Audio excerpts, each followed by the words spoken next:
give everybody a minute to get in.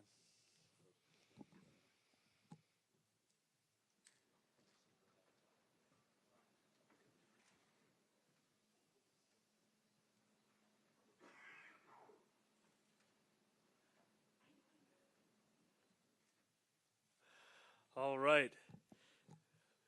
Good morning, New York City. This is the calm before the storm.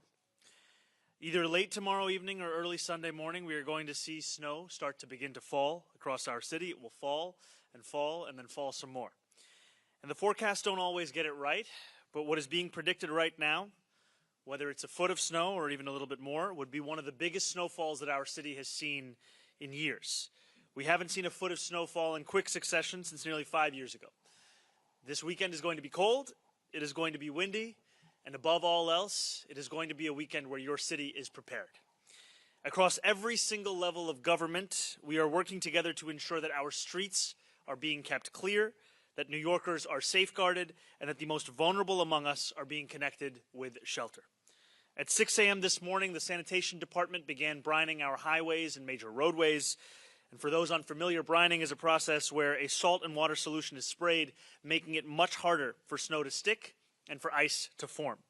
Tomorrow, as the storm nears, we're going to see thousands of DSNY collection trucks and agency partners transformed into the nation's largest snow fighting operation. This is an operation that I trust with every ounce of my being in being the ones that will deliver us the exact kind of city response we need to see this weekend. We are going to see more than 2,000 of those sanitation workers begin 12-hour shifts starting tomorrow evening. They will salt as soon as we see the first snowflakes hit the ground with 700 salt spreaders, and then as soon as we see 2 inches of snow accumulate, we're going to see 2,200 plows activate across the city. That, by the way, is likely to occur Sunday morning. And all of this is going to be overseen internally by DSNY's Bladeunner 2.0 system, which monitors plowing and salting in real time to ensure that every community, every neighborhood, every part of New York City will be met with the services of the city government. Now, this is a storm that will also bring with it significant amounts of precipitation. It will carry a cold front as well. And that is why we have enacted a code blue now in effect, which has been in effect since last night. This means that homeless services outreach workers have been and will continue to canvass the 5 boroughs so that we are connecting homeless New Yorkers with shelter and bringing them out of the cold. DHS is going to be bypassing the intake operation procedures just to ensure that we are getting people into these shelters as quickly as possible. No one is going to be denied across the city. And finally, while we are still waiting to make a final decision on whether school will be in person or virtual, we will communicate that decision to families by noon on Sunday. That is going to be a decision between in-person learning and remote learning. I have to apologize to the students that were hoping for a different answer. For a traditional snow day, that will not be the case. We will also be canceling PSAL activities on Sunday. Throughout every step of this storm, city government is going to communicate directly to you as New Yorkers. I encourage every New Yorker to join the more than 1 million who have already signed up for Notify NYC.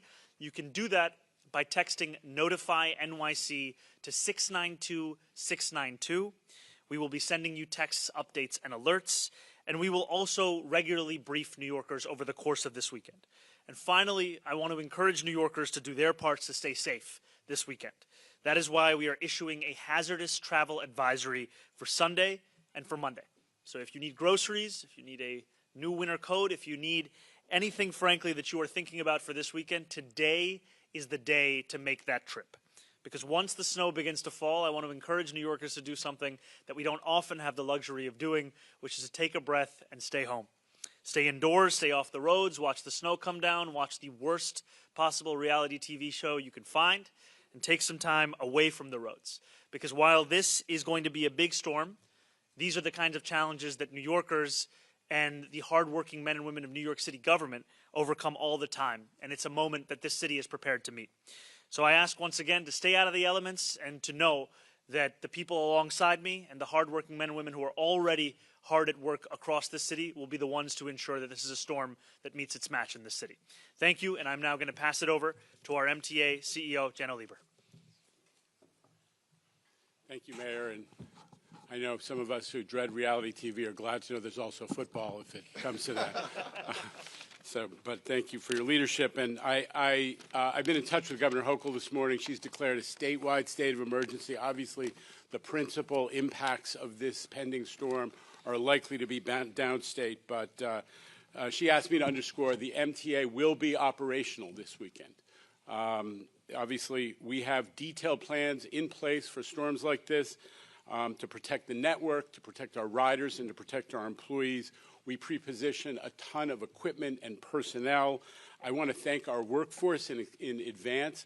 I know there are many city agencies that are going to be working 24/7, but the MTA workforce is always standing by and ready to deliver. We have 220 miles of subway that is out of